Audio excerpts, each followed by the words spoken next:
A new investigation has revealed even more of Justice Clarence Thomas and his corruption, as if we didn't already have enough. On Sunday, the New York Times reported that just months after Thomas joined the bench in 1991, he was welcomed into the Horatio Alger Association, a nonprofit scholarship organization, which, again, it's not a problem, I guess, to be part of an organization. However, in that organization, he had forged relationship with a select group of largely wealthy conservatives, who ended up, of course, having business before the Supreme Court.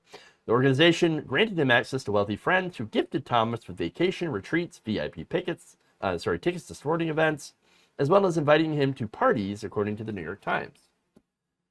Among many of the contacts that he had made through this group was a man named David Sokol, an investor and former executive at Berkshire Hathaway, who hosted Thomas and his wife Ginny at their ranch in Montana and property in Florida. Like the other, investigations, for example, ProPublica dropping the investigation about Clarence Thomas and his relationship with Harlan Crow, he did not disclose the gifts. He did not disclose any of this. Disclosure requirements, who cares? No, I'm not going to do that. These gifts and trips over the past 2 decades, reported by the Times, were not disclosed. Thomas used to report the personal gifts and travel benefits that he received. The Times reported that after a 2004 investigation by the LA Times came out about his disclosures, he largely stopped disclosing them. Oh, well, if you're going to actually look at my disclosures, well, then I'm just not going to disclose them at all. So now the issue here, of course, is what did he get in return for all those, what did they get in return for all those, gifts?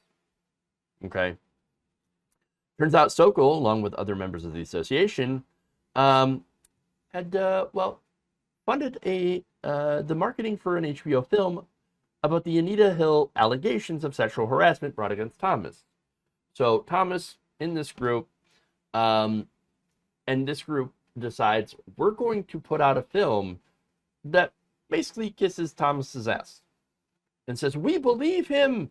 We believe that he was unfairly targeted by Anita Hill, who got, her name essentially dragged through the mud for decades afterwards. Now, that film, created equal, Clarence Thomas, in his own words, was released in 2020. Now, this this Sokol person, this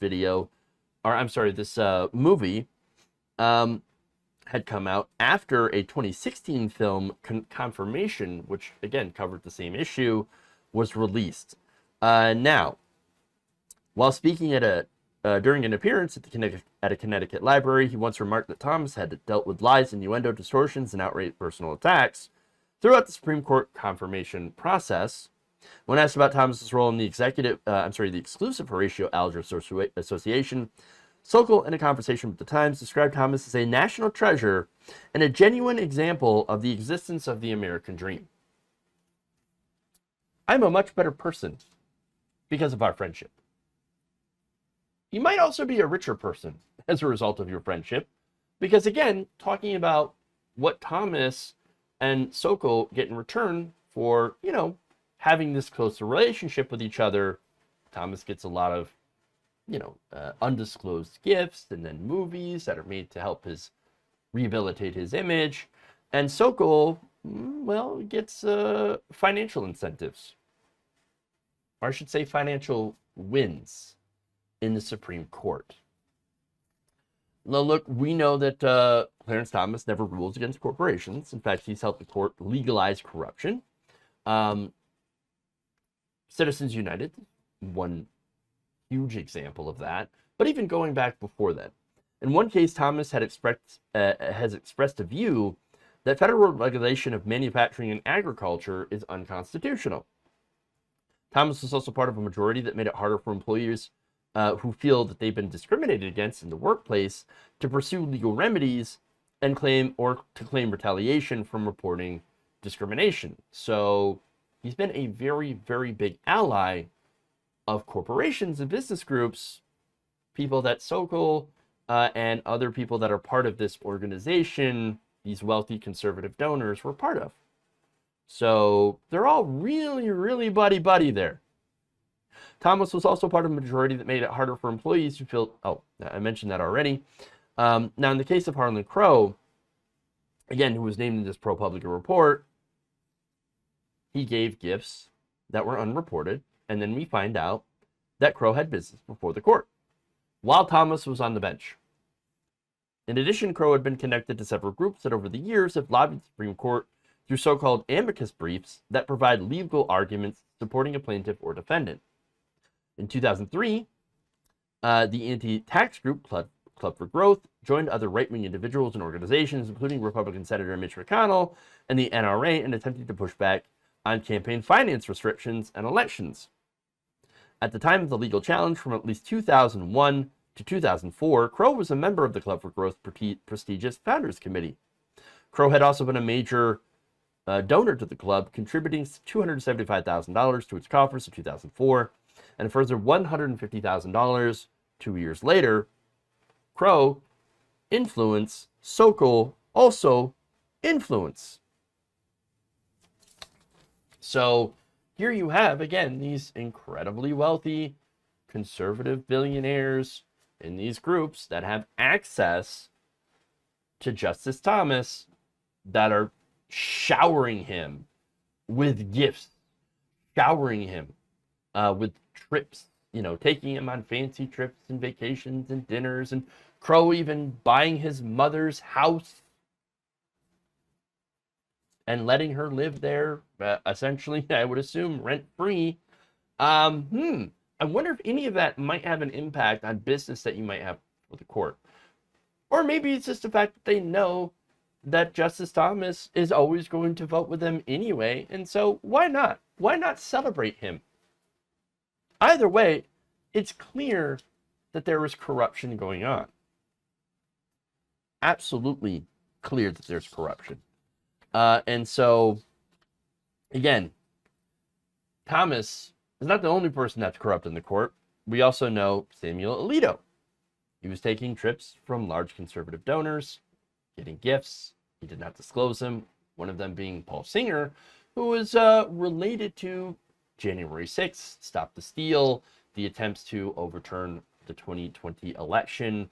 By the way, Ginny Thomas, yes, Clarence Thomas's wife, also involved in the effort to overturn the 2020 election. And so there you are.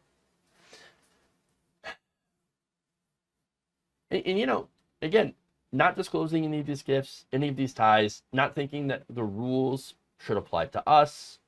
Because again, you couldn't get away with this in Congress. You couldn't get away with this anywhere else, except for the Supreme Court, which again has pretty much no rules here. And Thomas has been very vocal about getting rid of more rules, having less disclosure. And I think the reason here is, look, people who tend to hate disclosure the most have the most to hide, have the most to gain for keeping things secret. And look, they want to hide these connections, they want to hide these gifts, and they want to, downplay all this stuff. Those connections are way too good to give up. Way too good to give up. For both parties, by the way.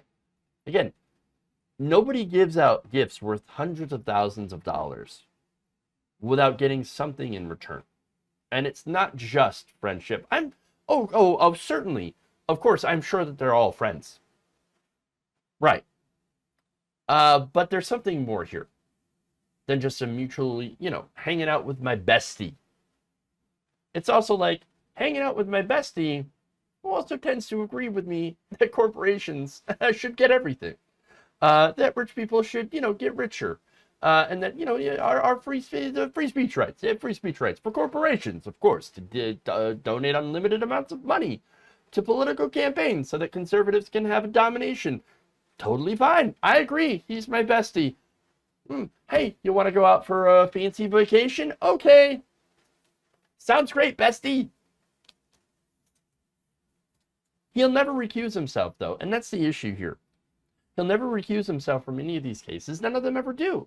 Because if they all had to recuse themselves, there would be very few justices ruling out any case involving corruption, involving corporate greed, involving workers' rights versus companies.